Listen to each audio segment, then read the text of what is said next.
वंशाकल्पतरुभ्यश्च कृपा सिन्धुभ्येव च पतितानां पावनेभ्यो वैष्णवेभ्यो नमो नमः। ভক্তবৃন্দ, আজকের দিনটা গৌড়ীয় বৈষ্ণবের খুব গুরুত্বপূর্ণ দিন এবং জড়জগতের বাগদেবীর আরাধনা। তা আজকের শ্রীকৃষ্ণের বসন্ত পঞ্চমী এবং শ্রী শ্রী বিষ্ণুপ্রিয়া দেবীর আবির্ভাব ও কুণ্ডলিক বিদ্যানিধির রঘুনাথ দাস গোস্বামী রঘুনন্দন ঠাকুরের আবির্ভাব তিথি, বিশ্বনাথ চক্রবর্তী ঠাকুরের তিরোভাব, এই তিথিগুলো আজকের।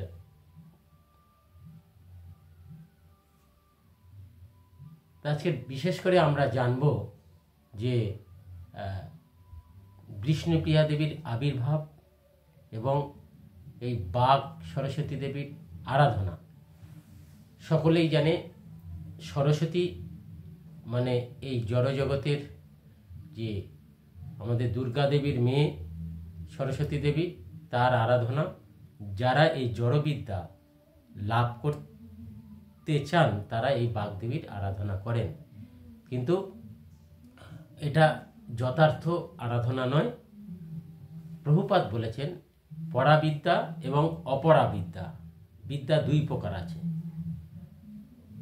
অপরাবিদ্যা হচ্ছে কি জড়বিদ্যা, আর পরাবিদ্যা হচ্ছে কি পারমার্থিক বিদ্যা, অর্থাৎ ভগবত ভক্তির যে জ্ঞান, ভগবত্তার জ্ঞান, সম্বিতের সার, যে জ্ঞানের দ্বারায় ভগবানকে জানা যায়, সেই পরাবিদ্যা। আজকের পরাবিদ্যার অধিষ্ঠাত্রী দেবী হচ্ছে বিষ্ণুপ্রিয়া দেবী। সেই বিষ্ণুপ্রিয়া দেবীর আবির্ভাব, মহাপ্রভুর বাড়িতে বিষ্ণুপ্রিয়া দেবীর বিশাল উৎসব চলছে।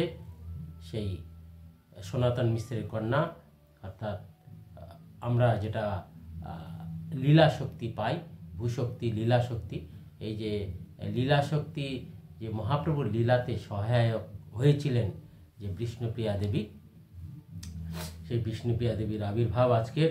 এই জন্যে এই বিষ্ণুপ্রিয়া দেবীর আরাধনা করে আজকের পরাবিদ্যা লাভ করে আমরা ভগবানের চরণে মতি ভক্তি যাতে লাভ হয় সেই প্রার্থনা করি। আর এই সরস্বতী যে বাগদেবীর আরাধনা হয়, এটা এই জড়বিদ্যা সব মায়ার বৈভব, তোমার ভজনে মাদা, অনিত্য সংসারে মোহ জন্মিয়া জীবকে করেও গাথা। এই জন্য জড়জগতের লোক এইটা নিয়ে মেতে থাকে, অর্থাৎ ভগবান যাতে তার ভক্তি থেকে বঞ্চিত থাকে, সেই জন্যে এই বাগদেবীর আরাধনা জগতে প্রকাশ হয়েছে। আর যারা বিষ্ণুপ্রিয়া দেবীর পরাবিদ্যা, যারা বিষ্ণুপ্রিয়া দেবীর কৃপা আশীর্বাদ নিতে চায়, তারা আজকের সকলে বিষ্ণুপ্রিয়া দেবীর আবির্ভাব ব্রত এবং তার লীলা গুণকীর্তনে করে নিজের জীবন ধন্য করে মহাপ্রভুর কৃপা আশীর্বাদ লাভ করবেন। আমরা মহাপ্রভুর লীলাতে দিগ্বিজয়ী পণ্ডিতের কেশব কাশ্মীরের যে পরাজয়ের কথা আমরা সকলেই জানি। তিনি এসেছিলেন, মহাপ্রভুর সঙ্গে বাগদ্বন্দ্ব হয়েছিলেন।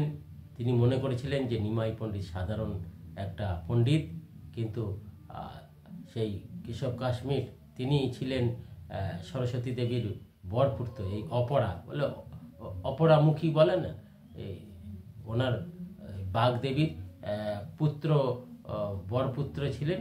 কিন্তু মহাপ্রভুর কাছে যখন তিনি পরাস্ত হলেন, তিনি এই বাগদেবীর আরাধনা করে, তখন বাগদেবী তাকে বলেছিলেন যে তোমার কপাল ভালো, তুমি আজকের যে আমার পতিকে দর্শন পেয়েছো, কৃপা লাভ পেয়েছো। এই জন্যে বলে, মা কেন তাহলে আমি পরাজিত হলাম? বলে, দেখো বাবা, তুমি এই ভগবান স্বয়ং গৌর সুন্দর, তিনি আমার পতি, তার সামনে আমি কি করে তোমার মুখে প্রকাশ হই? এই জন্যে যারা অপরাধী, যারা এই বাগদেবী বাগিসা যশবদনে, অর্থাৎ ভগবানের মুখে বাগদেবী অর্থাৎ সরস্বতী দেবী, এই চার হাত সরস্বতী অর্থাৎ ভগবানের যে অর্ধাঙ্গিনী, সেই অর্ধাঙ্গিনী যে পরাভক্তি, সেই পরাভক্তিকে লাভ করার জন্যে যে ভগবান, তাই বিষ্ণুপ্রিয়া দেবী শুদ্ধ সরস্বতী। এই শুদ্ধ সরস্বতীর কৃপা হলে তার মুখে হরিনাম উচ্চারণ হয় এবং শাস্ত্র জ্ঞানের প্রকাশ পায়। আর বাগদেবীর কৃপা হলে এই জড়বিদ্যাতে এই তোমার ভজনে মানা অনিত্য সংসারে মোহ জন্মিয়া জীবকে করেও গাধা। তাই আমরা ভক্তবৃন্দ বিষ্ণুপ্রিয়া দেবীর আরাধনা করে, শুদ্ধ সরস্বতী দেবীর আরাধনা করে ভগবানের কৃপা লাভ করুন এবং ভগবানের ধামে যান। বাঞ্ছা কল্পতরুভ্যশ্চ কৃপা সিন্ধু ভৈরবচ পতিতানাং পাবনেভ্যো বৈষ্ণবেভ্যো নমঃ।